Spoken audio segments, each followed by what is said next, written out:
女士们、先生们，大家晚上好！欢迎大家来到本 Shelton 的新闻发布会。我们会继续先进行英文提问，然后再进行它的如果需要中文提问的记者的话，可以使用同传服务。We'll do English questions first, and Ben, first of all, congratulations. You've unlocked a lot of first times this year, and this is your first time celebrating your birthday overseas, and also your first quarterfinal at a Masters 1000 event. How do you feel about your performance in Shanghai? Yeah, it's been a really cool week, or a couple of weeks now.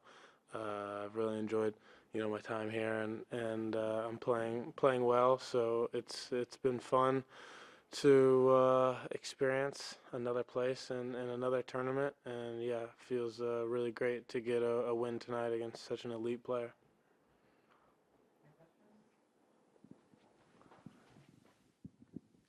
Congratulations. You're thousands away from your home and you have 1,000 Chinese fans saying happy birthday to you. How do you feel about that? Yeah, that was really cool for me. Definitely not something that I would have expected, that I'd be in this situation this year, and to have, or come in to a country as a foreigner, and have people from here, chanting for me and singing happy birthday to me. Definitely something that's really special and unique, and I feel really blessed to be able to be here and have that opportunity.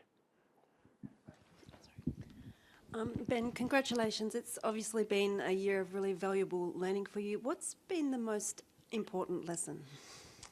Most important lesson. I think that there's a couple. I think that being out on tour as a tennis player, it's easy for you to think that the world revolves around you, but it doesn't. And for me, I think how I treat people every single day around the site, and the people who work for the tournament. It really couldn't happen without them. And I think that it's easy, just being in this situation myself and seeing it'd be easy to take it for granted and think that, you're a star, or you're bigger than you really are. And I think that, staying true to myself and, treating people the right way day in, day out, no matter how I'm feeling, losing a match, winning a match, I think that that's probably one of the biggest lessons that I've learned.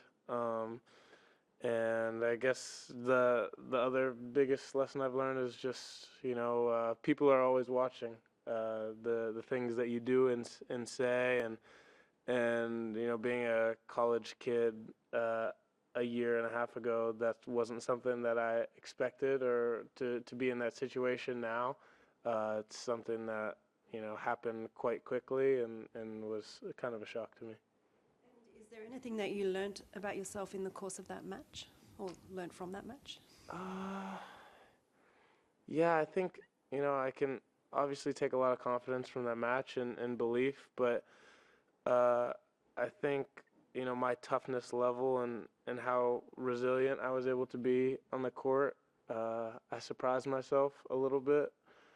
I definitely had a lot of chances throughout the match, and he came up with the goods time and time again. Break points, he hit his spots and came up with the great plays. And so going down the stretch, knowing I'd had a lot of opportunities that I didn't convert, and being able to get over the finish line after being up big in the tiebreaker, and him coming back and putting a lot of pressure on me, I think that, I learned a lot about myself. And your next match is against Sebi Korda, an All-American battle. What are your thoughts on that? Yeah, I'm really excited. Whenever Americans are going deep in the draw, it's something really cool for me to see, and so one of us will be in the semifinals here in Shanghai, which is awesome. But yeah, looking forward to it. Sebi's a great guy and playing in really, really good form. Beat the number 3 player in the world, Medvedev, and arguably one of the best hard court seasons on tour. So I think that shows how well Sebi's playing, and yeah, I'm really looking forward to a battle. Hi, Ben. So this is the first year you play a professional tennis tournament outside of the America. So can you tell us the biggest difference like you saw on playing tournaments in state and also playing in Europe and also playing in China?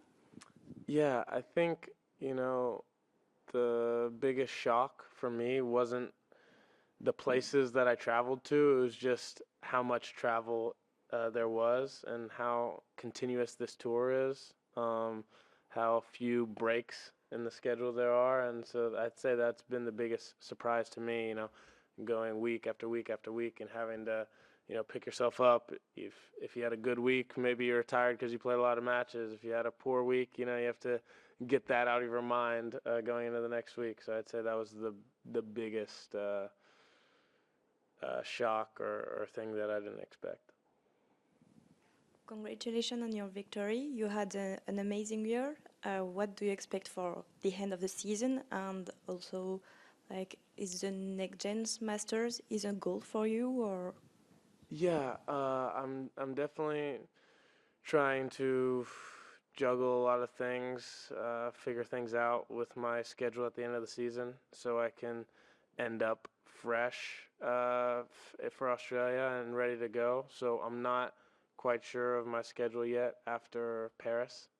Still figuring it out, but yeah, I'm enjoying, you know, this last part of the season to be able to play at least 2 indoor tournaments in Vienna and Paris. I really enjoy playing on indoor hard court, so really excited to get back in there to finish the year. Talk about American players. You also have Laver Cup teammate like Taylor Fritz or Tiafoe who are out very early in Shanghai. How do you keep your energy and the focus and well prepared for Shanghai? Yeah, for me it was really important after Laver Cup to be able to go home for a week and have another good training block. I felt like I'd played a lot of matches lately in this portion of the season, and you know, it was most important for me to be able to decompress a little bit and spend a week at home. So I showed up fairly late to Shanghai, probably later than most players. I got here on Monday night before the tournament started. I think I played my first match on Friday. But I think it was good for me to be home for a week and really helped me to show up here, feel like I have a fresh start, and really be prepared to finish the season strong. And obviously, your first time in China, and I'm curious if your friends back in the States ask you, tell us 3 things about China, what would you say? You know, obviously I haven't been out of Shanghai yet, but I'd say, you know, Shanghai is a very modern city. Lots of high-rise buildings.